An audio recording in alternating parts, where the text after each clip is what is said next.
एक और reasoning part का क्वेश्चन है।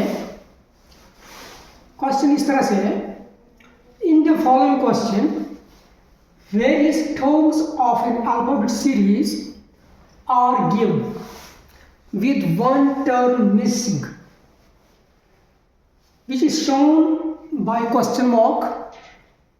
Choose the missing term out of the given alternatives.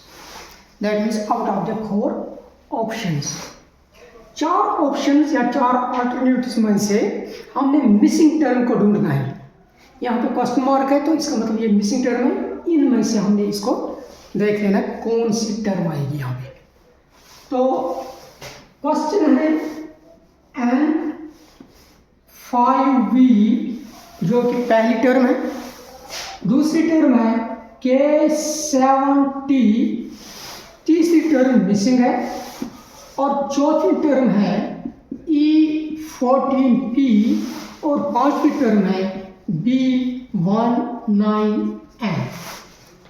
तो मिसिंग टर्म ढूंढने के लिए क्या करेंगे हम पहला अल्फाबेट देखेंगे हर किसी टर्म में और उसके बाद उसके हिसाब से यहाँ पे पहला अल्फाबेट क्या आएगा वो देख लेंगे। देखिए एन है लेटर पहला, यहाँ पे पहला लेटर है के, यहाँ पे ई है, यहाँ पे बी है। तो यहाँ पे क्या होना चाहिए, देखिए कैसे दिखेंगे। हम यहाँ से चलेंगे क्योंकि पहले बी आता है अल्फाबेट सीरीज में, इंग्लिश अल्फाबेट सीरीज में, उसके बाद ई आता है, उसके बाद के आता है, उसके बाद एन आता है। तो बी के बाद आता है सी और डी और उसके बाद आता है ई। इसका मतलब है इन दो लेटर्स के दरमियान 2 लेटर्स की गैप है,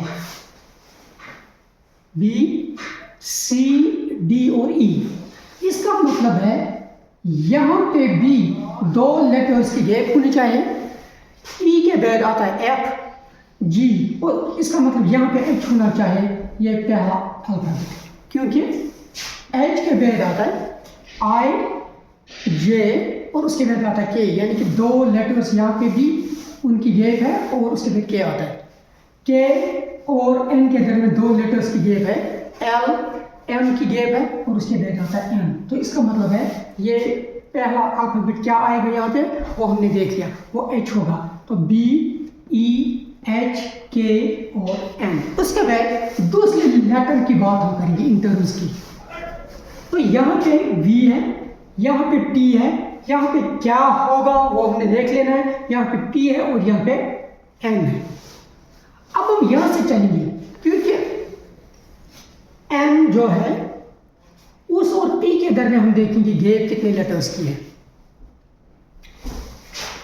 एन ओ पी यहां से क्यों चलेंगे, क्योंकि एन पहले आता है, पी इसके बाद आता है और टी इसके बाद आता है, बी इसके बाद आता है।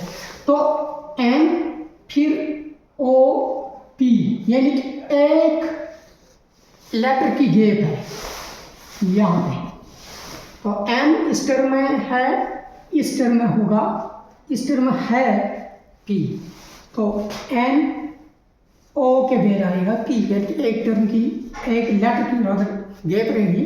अब उसके बाद यहाँ पे क्या होना चाहिए, तो यहाँ पे भी एक लेटर की अगर गैप रखेंगे, पी के बाद आता है क्यू और उसके बाद आर, यानी कि यहाँ पे आर आना चाहिए।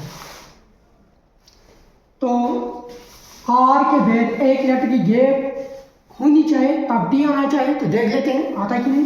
आर एस और उसके बाद टी, हाँ यहाँ पे भी एक लेटर की गैप है। तो एस बीच में छूट जाता है और उसके बाद टी आता है, आर एस टी और उसके बाद टी और वी के दरमियान भी एक लेटर की गैप होनी चाहिए, तब हमारा पैटर्न जो है वो ठीक है। तो टी यू और वी यानी कि यहाँ पे भी एक लेटर की गैप है, तो ये पैटर्न सही है। तो इस पैटर्न के हिसाब से यहाँ पे आर आना चाहिए। अब उसके बाद बीच में जो नंबर है 5 7, यहाँ पे क्या होना चाहिए वो देख लीजिए। यहाँ पे 14 है, यहाँ पे 19 है। अगर हम नंबर्स के दरमियान गैप की बात करेंगे, यहाँ पे 2 नंबर्स के दरमियान 5 की गैप है, यहाँ पे 2 नंबर्स के दरमियान 2 की गैप है। इसका मतलब है पहले 2 टर्म्स के दरमियान गैप है 2 नंबर्स की और लास्ट वाले 2 टर्म्स के दरमियान 5 नंबर्स की गैप है, 5 डिजिट्स की गैप है। तो अब यहाँ पे होनी चाहिए फिर 4 नंबर्स की गैप। इसका मतलब है यहाँ पे 10 नंबर होना चाहिए। 10 और 14 के दरमियान 4 डिजिट्स की गैप है, तो ये गैप 4 की अगर है तो फिर यहाँ पे होनी चाहिए 3 की गैप। तो इसका मतलब है यहाँ पे 7 है, यहाँ पे 10 है, तो गैप रहेगी 3 डिजिट्स की। ठीक है, अब यहाँ पे गैप है 2 डिजिट्स की, तो पैटर्न बन गया।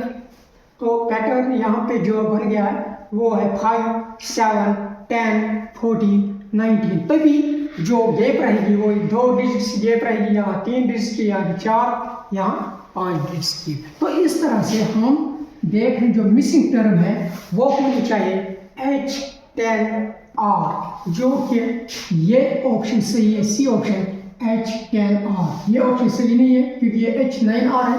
ये ऑप्शन भी ठीक नहीं है क्योंकि ये H10Q है, तो ये H10R है जो हमने ढूंढ लिया मिसिंग टर्म को।